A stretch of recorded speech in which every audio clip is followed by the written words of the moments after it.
Hey, do you have a college education? I don't have my bachelor's, but I do have my master's. It's kind of weird, but yeah. What? Yeah. Air duct cleaning is really our entrance to serve people. That's what people are Googling, that's what people are thinking. But when they're thinking that, a lot of times they're thinking, I want improved air quality. I want to make sure there's nothing scary going on in my duct system. Maybe it's I'm trying to improve the efficiency of my system, but it's a lot of I want to make sure I'm breathing clean air.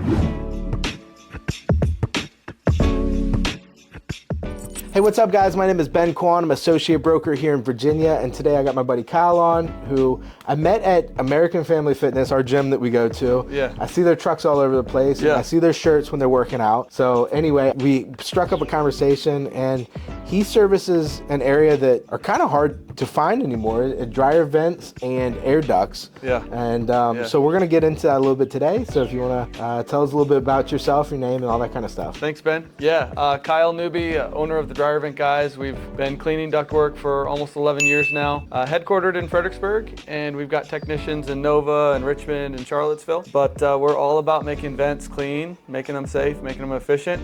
Whether it's your air ducts or your dryer vents or your bathroom vents, we're here for it. We're ready to do it. The two things, you can find a few people that do dryer vents, but not a lot of people do air ducts. Yeah. And I mean, because it takes a certified truck, or it's a different setup, right? Yeah. So for air ducts, there's a lot of scams out there, and not a lot of people invest in the right training for it and the right equipment. There's a few folks who will just, add some cheap equipment to kind of do it. Mm-hmm. But to do it right, you really have to do the right training, and you've got to invest the thousands and thousands of dollars in the right equipment. And there's a pretty big barrier to entry on that, and it takes a lot more skill than you'd think to be able to navigate the HVAC system to do that properly. And you guys go a step above, because you guys, with the training, you also point out things like if the system's not sealed, or you'll point out HVAC issues too, right? Yeah, so we've pretty all in on if we're gonna do something, we're gonna do it really, really excellently. And so sometimes you don't need that level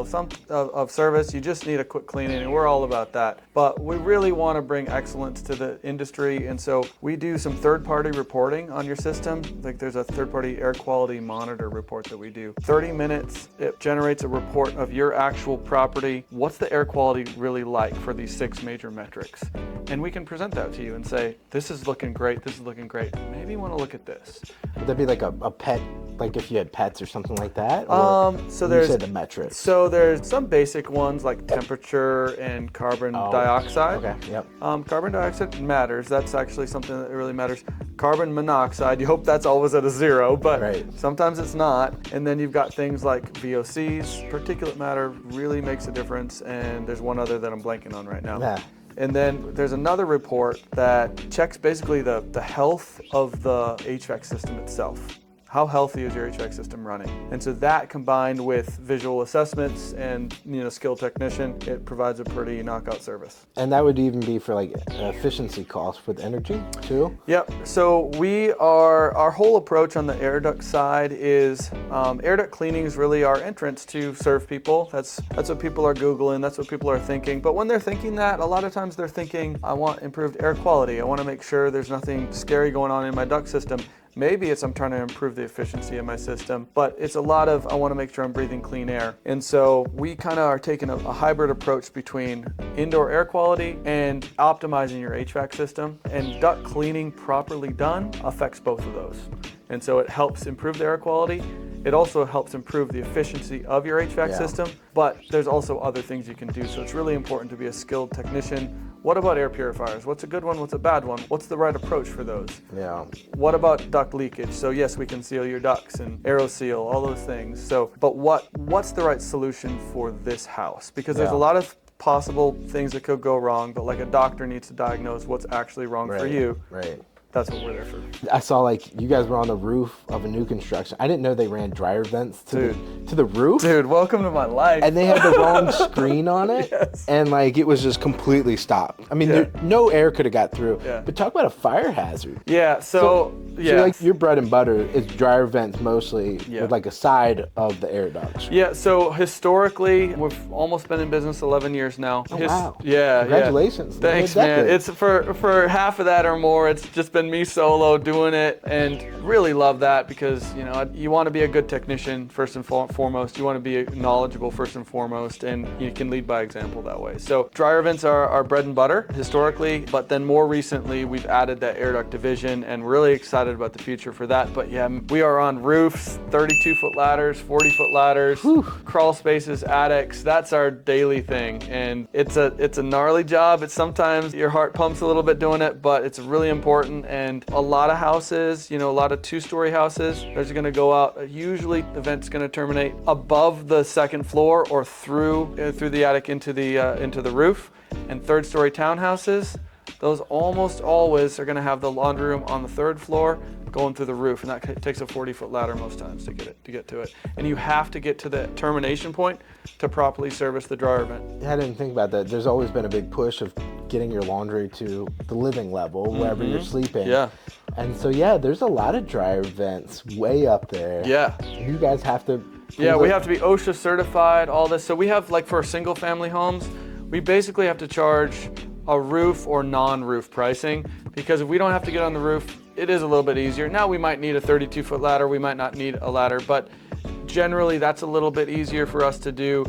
It takes more work, a lot more work to do it when it gets on the roof, because by law, if we get up on the roof, we have to have fall protection on.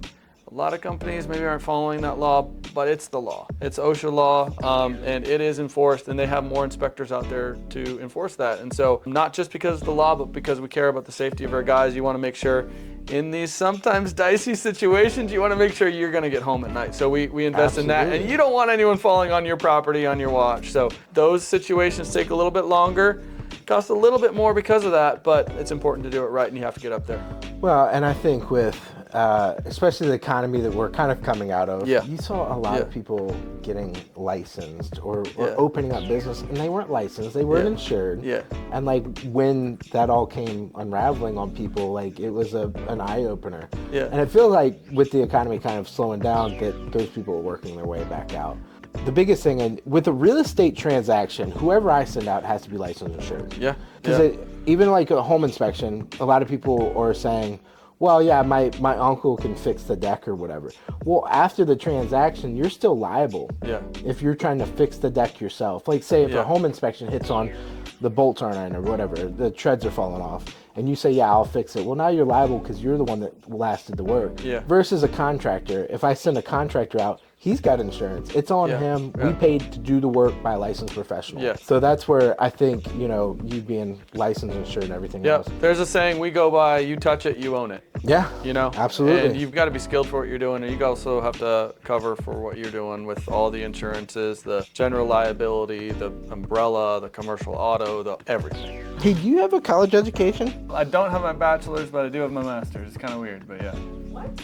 Yeah, it's a year and a half of bachelor's, and then tech school, unaccredited Bible college, just weirdness. But then ends up, I got accepted to a master's program. They have a small amount for a no BA exception that they allow, and they can whatever. So I passed through that and graduated 3.94 in my master's. So wow. Yeah, holy smokes. Because one thing I was thinking about doing with like these small business highlights or whatever you want to call them is like, do you have a college degree? That way if anybody ever asks, and be like, no, that guy's doing very well for herself. You know, that way, I don't know. My wife's all about college. I wasn't. I was just, well, he's a master, so. Well, it's funny how like mine's everybody. in biblical studies, and it has nothing to, I mean, some, but no real relevance to what I'm doing, right? And my other thing was in bricklaying and masonry. Again, not what I'm doing, but a lot of those skills equip me for where I'm actually at today in the service industry. So it's wild how one thing leads to another, and you never know what's going to be the open door that makes you the money, you know? Oh, absolutely, yeah. Well, we've kind of touched on the benefits a little bit, but like, what are the noticeable changes, one with the dryer vent, and then also the air ducts? I mean, is there something that's going to pop out right away? Yeah, so first, dryer vent, let's say. The dryer vent's not drying. Yeah, so the dryer vent, the telltale sign is that if it's taking longer than it should for a normal load of laundry, maybe you're running 2 or 3 cycles to dry that. We have that all the time. We're going through 2 to 3 cycles, and it's just killing the dryer. Sometimes it's taking 2 to 3 cycles to do the laundry, And some customers don't realize it's the dryer vent. Yeah. And they go through 2 to 3 new sets of washers and dryers. Oh. They'll go buy a new dryer. Before they realize it was a vent issue all along. Oh, jeez. So we hate to see that happen. You know, we always love when they realize before it's in, hey, I need a new appliance territory. If it takes longer at all, get the dryer vent cleaned. Usually once a year is a rule of thumb. Well, it's funny you say that because my wife, we were cleaning my son's, he still wets the bed sometimes, but he's only 3. But so anyway, we were doing laundry, went to put his quilt in, still soaking wet after the second dry. Yeah. And then I think she ended up doing 3 times, and the house is only 2 years old. Yeah. But you'll love me because my dryer vent's like maybe like me to you, okay. to the exit wall, okay, all that's on awesome. the first floor. That's awesome. You know, yeah. So which we love those. It's always great. You know, we don't have as many of those because I will say it's always good to have a professional do something if you're not 100% knowledgeable in what you're doing. There are some kits out there, Lowe's, Home Depot, that can help you do a short dryer vent cleaning by yourself. You have to know what you're doing a little bit, and so don't do it if you're not handy. But that's good for maybe 5, maybe 10 feet, all ground level. If it's anything above ground level, longer than 5 to 10 feet, you're not going to want to do that yourself. But those, we always are happy when we come out to those because it makes our life a little easier. It's legitimate. I mean, the appliance is here, the outside wall is here. Yeah. So it'll be a very easy run. Yeah. But yeah, I do need to get on that because I pulled the lint trap or whatever and it's like clean as a whistle. And I'm like, all right, that. And then also, we were talking a little bit off camera. Yeah. I want to get you out for a house that has some smoke issues. Yeah. Owner smoked in it for 20, 30 years at this point. I'm trying everything I can to try to mitigate that, you know, before we put it on the market. Yeah. What do you recommend for something like that? Yeah, so we have a couple products. We've got one solution that is, cleaning and treating the ductwork itself. We also have another product that actually treats the whole living space as well. It's a sanitizer and like deodorizer it's listed as. Sometimes it might take multiple treatments to help reduce it. It needs to be cleaned first. So if you get the cleaning company in there first to get the residues cleaned off the ceiling fans and all that stuff. But when you treat it, it fills into the space and it actually combats with enzymes those. So it's like an ozone? It's not ozone. It's actually a very naturally based. Every product in it is actually mostly essential oil based. It's pretty surprising how effective it is. Really? Okay. Yeah. It's well, you're gonna have your hands full of this one, so we'll try it. Yeah. I'm super excited about that. Yeah. But so with that as well, we can come out and address what your concern is. So maybe you aren't concerned with the entire HVAC system to be cleaned. Maybe you're just wondering about the performance of it. Maybe you're uncomfortable in this one room. Maybe you think your energy bills are high. These are all things that we can come in and target and do an assessment, diagnose what is going on. Yeah. And so there might be 4 things you could fix, but what are you actually concerned with? Yeah. And so for this, it might be obviously the smell. Right. Let's focus on what you're actually concerned about. Yeah, but if I were to say going to buy a house or whatever, you guys could actually come in and kind of do an upfront report potentially? Yep. Well, so the benefit of dryer vent cleaning is going to reduce dry times, reducing fire hazards. So those are the 2 major things we come into is long drying times that lead to broken dryers and also fire hazards involved with the dryer vent system and at the dryer itself.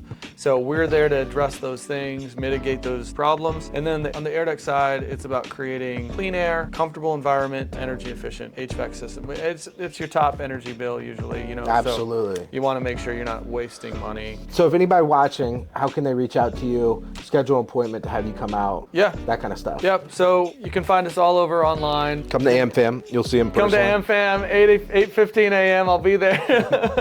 But seriously, thedvguys.com is our website. You can call 844-4NO-LINT. That's just our catchy little phone number. But just type in the Dryer Vent Guys and you can't miss us. Cool.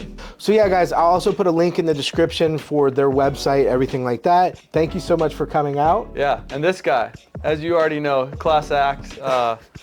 Man, I don't know about that, but no, yeah, we'll hopefully have you back on, and then we're gonna have you out to our first listing together. Let's do it. See how everything goes. So I'm super excited. Let's do it.